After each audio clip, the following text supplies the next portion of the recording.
Assalamualaikum and very good morning. My name is Wan Mazlina. Today I would like to present about en route to Green Campus UiTM Shah Alam.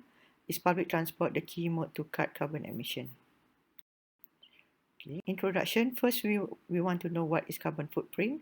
Footprint is the total amount of carbon dioxide and other greenhouse gases emission which produced by an individual, organization, and a product, including direct emissions such as that result from fossil fuel. The cost of carbon footprint is by transportation is the second largest source of carbon dioxide emission from anthropogenic sources, and transportation of products and people around the world created 22% of carbon dioxide emission associated with fossil, such as gasoline, diesel, and kerosene. Vehicles like car, motorcycle, and bus do produce high amount of carbon emission, which certainly threaten the environment, so too the air we breathe in. Okay, with the rising number of vehicles in UiTM campus can lead to poor state of environment due to high emission of carbon footprint to the surrounding. Thus, a significant measure needs to be taken to reduce the usage of vehicle through an approach of utilizing public transport or carpooling. The way of commuting to and work or class is considered to be a huge climate decision since it is part of one daily activity. Therefore, this research looks into measuring the amount of carbon footprint emitted by common vehicles in UiTM Shah Alam campus. The second objective is to identify the mode of vehicle contributing the most to carbon footprint, and the last objective is to measure the amount of carbon footprint on campus. Okay, this is based on some literature review that we have done. Okay, according to World Resources Institute, 72% of global transport emission come from road vehicles, example from car, freight, aviation, and marine emission. The scenario in Malaysia saw transportation sector maintains to be the largest contributor of carbon dioxide emission, glaringly stated about 85%. However, it does not mean Malaysia does not do anything to tackle about this issue. Okay, much effort has been undertaken to address the climate change and continues to re-evaluate the mitigation method for various economic sectors. The government of Malaysia has launched a program in December 2013 known as My Carbon Program, of which the key objective is to establish a framework to support reporting the GHG's emission. Okay, our research methodology for this project is that we develop questionnaire. And the questionnaire comprises of 4 sections. One is demographic profile of the respondent, respondent transportation information, non-resident transportation information, and respondent awareness regarding pollution in UiTM Shah Alam. There are 24 questions that provide appropriate data for further analysis regarding carbon footprint in UiTM Shah Alam. We distribute the questionnaire via online survey through Google Form. The link of the survey was announced to UiTM students through a media platform, which is through WhatsApp. The method was decided due to the effect of pandemic COVID-19, and because students are not allowed to come to campus anymore, so we have to go on through online. A total of 300 respondents has responded to the survey, consistingly mainly from Faculty of Engineering. The 300 respondents was analysed accordingly, and the data were illustrated in the form of either a graph or pie chart. Calculations were assessed based on general equation and were modified accordingly to the situation using MATLAB software. Advanced calculation was made to attain the amount of carbon footprint for each type of vehicle. For example, a maximum number of 100 for each type of vehicle, motorcycle, car or bus, with 1 passenger per vehicle based on particular distance travelled were calculated to determine the carbon footprint. The carbon footprint assessment were carried out such as carbon footprint per person per vehicle according to particular distance travelled, carbon footprint emitted by variation number of passengers per vehicle according to particular distance travelled, and lastly, carbon footprint produced for UiTM buses were computed based on the specific route in UiTM. Okay. These are the results and discussion. We look into 2 categories, that is resident student and also non-resident student. So looking here, the car is the most preferred transport for non-resident students since resident students are not allowed to drive their own car. Meanwhile, motorcycles stated as one of the highest percentage, 30%, 89 out of 300 respondents preferred by the non-resident and resident students. So motorcycle is the most used vehicle on campus, followed by bus with 19%, 56 out of 300 respondents, and other modes of transportation such as e-hailing and walking as a choice of communicating within UiTM Shah Alam campus. Okay. The data also shows that the peak time of traveling is between 7 a.m. to 9 a.m.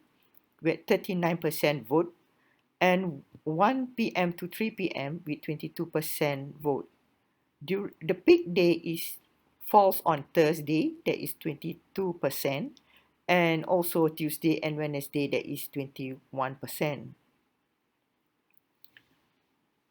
Carbon footprint emission during this day and time would be higher compared to other days. Okay. The analysis of data, the calculation of the carbon footprint emission is made correlated to the student commuting, which is traveling to and from classes. The calculation is done by using the total distance basis depending on different type of vehicle utilized by the student. The formula is as follows. We use the emission factor based on DEFRA and Green Tech Malaysia. So the CFP is equals to the number of vehicles times the total trip distance times the total days times the total weeks plus the times the emission factor for the particular vehicles. According to DEFRA and Green Tech Malaysia, the emission factor kilogram CO2 per kilometer for motorcycle is 0.14238, for car is 0.24234, and for bus is 0.791. Okay. In this calculation, we assume that the total day is 5 days per week, okay, according to school time. The total week is 14 weeks times 2 semesters per year. Therefore, we have about 28 per week per year. Okay. So the analysis of the data, we divided into 3 categories. That is carbon footprint per person per vehicle, carbon footprint produced from the number of vehicles, and carbon footprint produced by UiTM bus based on its route. Okay. From the analysis of the data for carbon footprint per person per vehicle, for non-resident student, we found out vehicle with higher capacity or occupancy such as bus has the least emission of carbon footprint per person since it allows more passengers as compared to motorcycle or car. Okay. The tabulated data shows that the sharing of vehicle is able to reduce carbon footprint emitted per person. Okay. Taking the first destination as an example, it shows that fully utilized, optimized occupancy of a vehicle are able to reduce carbon footprint emission per person per vehicle on a yearly basis. Okay, from this, we can see for motorcycle, for one passenger, the carbon footprint is about 135.5458. For 2 passengers is 67.7729. Whereas if we compare, if students are taking, if only one student going into a bus, the carbon footprint is 753. However, if the bus is full, assuming that 40 passenger, the carbon footprint per person per bus is only 18.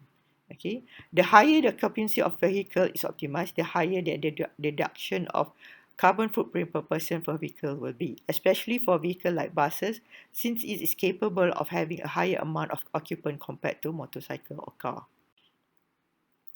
Okay, however, for resident student, the resident student stays in College Teratai, College Delima, College Seroja, College Perindu, and College Anggrek are the most common hostels that engineering students are currently staying. College Melati and College Mawar were not taken into account since the distance of the hostel to the engineering faculty is very close. Thus most of them walk to the engineering faculty. Even though the admission per person is not as high as the non-resident, it still can be reduced by promoting college students to use other alternatives such as walking or riding a bike to the College of Engineering or to classes. Okay. So car is exception because they are not allowed to drive their own car on campus. For resident students, they are not allowed to drive a car on campus. Okay, as we can see here, if students still take the bus to go to classes, if the lowest is still if the lowest per person is by using bus. Okay, if they use motorcycle, if they're only one person, the carbon footprint is about 23. Okay, however, if the bus occupancy is low, then the carbon footprint would be high. Okay.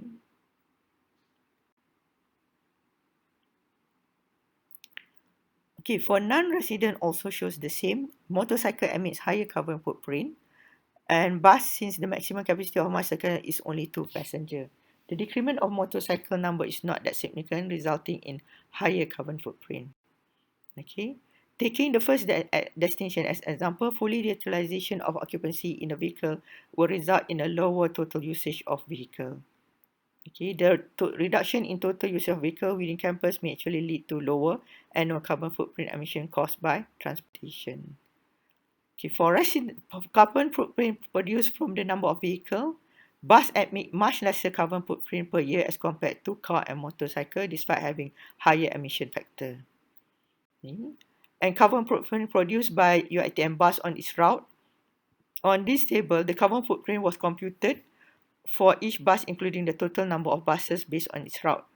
Table 3 and 4 shows that the bus generated large carbon footprint, but due to its high number of capacity, assuming 40 passengers in a bus, it supports in reducing the carbon footprint. Okay, so the highest total carbon footprint is from ICT Isoho to Shah Alam campus. That is about 7,441. Okay. So in conclusion, motorcycle emits larger amount of carbon footprint because the number of motorcycle is high despite of smaller engine capacity and fuel uses. The finding shows that due to higher usage of private owned vehicles such as motorcycle and car, this mode have resulted in great carbon footprint emission as compared with bus with large engine, but the number of ridership is higher on a bus. Utilization of public transport, which is bus to commute to UiTM Shah Alam, should be promoted and encouraged in order to reduce the carbon footprint emission. Thank you. These are our reference. Thank you so much.